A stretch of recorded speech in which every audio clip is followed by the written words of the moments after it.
Hi, I'd like to talk to you about how to use EBSCO databases to help you with your papers. Now, we've talked a little bit about this in class, but to review, a database is a collection of information, typically stored on a computer. You could think of a file cabinet as an old school database.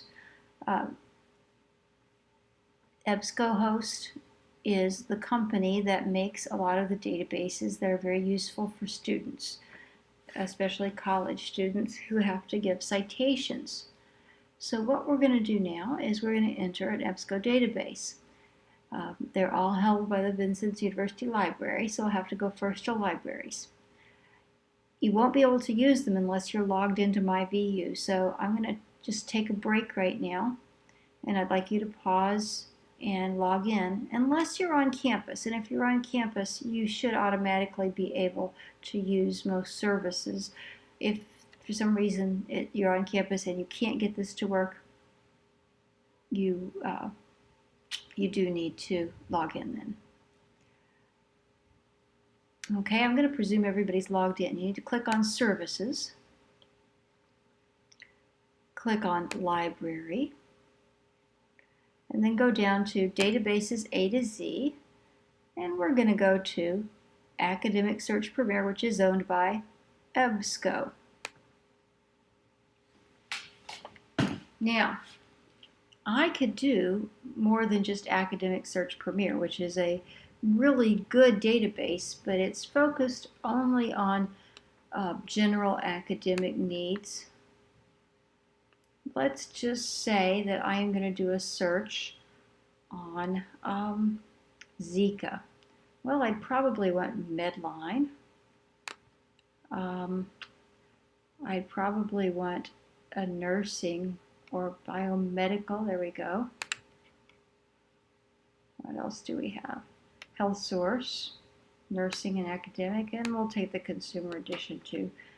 And then you want to be sure you okay it or you didn't select all those databases.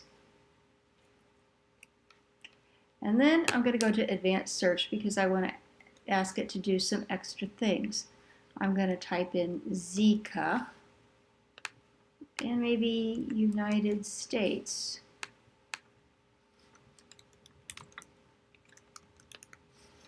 Now I could make it the subject, and that would make sure that we don't pull up any articles that have Zika as the author. Maybe there's somebody out there named Joe Zika.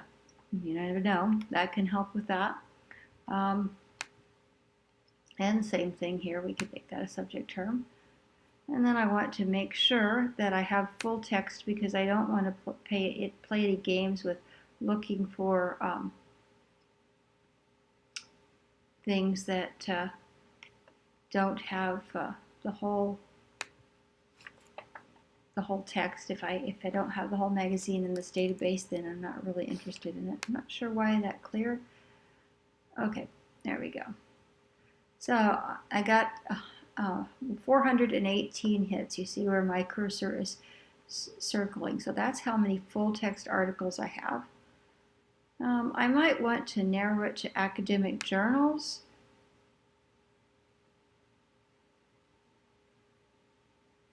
That will give me a little bit more information. And then I can look through these, and remember we talked about abstracts. We can click on the link and go in and take a look at the abstracts. Let's see. Intro of Guidelines for Pregnant Women During a Zika Virus Outbreak, United States 2016. I think I'm going to click on that one. And here we have the abstract. See the words?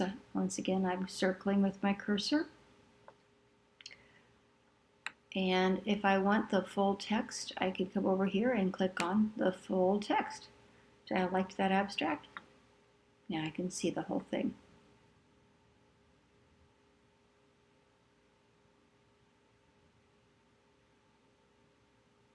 If it ever loads. There we go. So I can scroll through and I can see this. I can print it. And I have some other tools that are very helpful. See this little mail envelope? I can email it to myself if I hit that.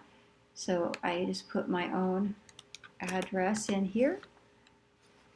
That's my old address when I was at another college. Let's put that in here.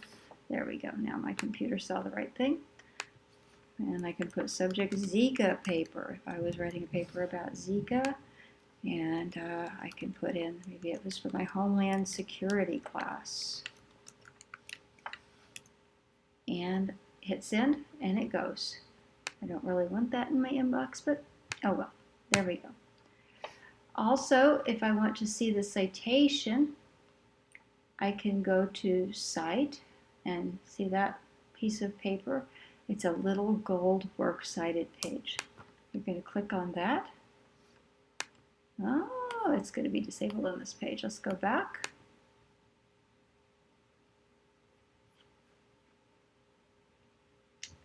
One thing, these things do change all the time, so do expect that. What worked yesterday may not work today, but I bet it works now. There we go. There's Cite. Now we see a lot of things here that look like they might just be works cited entries, but look at these letters here, AMA. That's the American Medical Association style. ABNT is Brazilian national style. APA, American Psychological Association, Chicago Interabian, they have multiple ways to do things, Harvard, Australian, and MLA, and that's what we're looking for. So we want to scroll all the way down until we get MLA. Chances are that went with your citation, that went with your text when you email it to yourself, but just in case, you can come over here and highlight the citation, edit, copy, and then paste it into a document. And you have your citation saved, and it's already written for you. You'll have to paste and match style, or it will be a mess.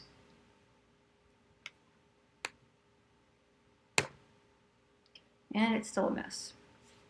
Okay. And there we go. And you see there's the worst mess if I just hit paste. You'll have to straighten out the spacing in most cases, because you see in this we've got a bit of an indent here on the second line, and that's correct. And here we don't have that indentation. Okay, makes some sense? I hope so. I'm going to click out of it.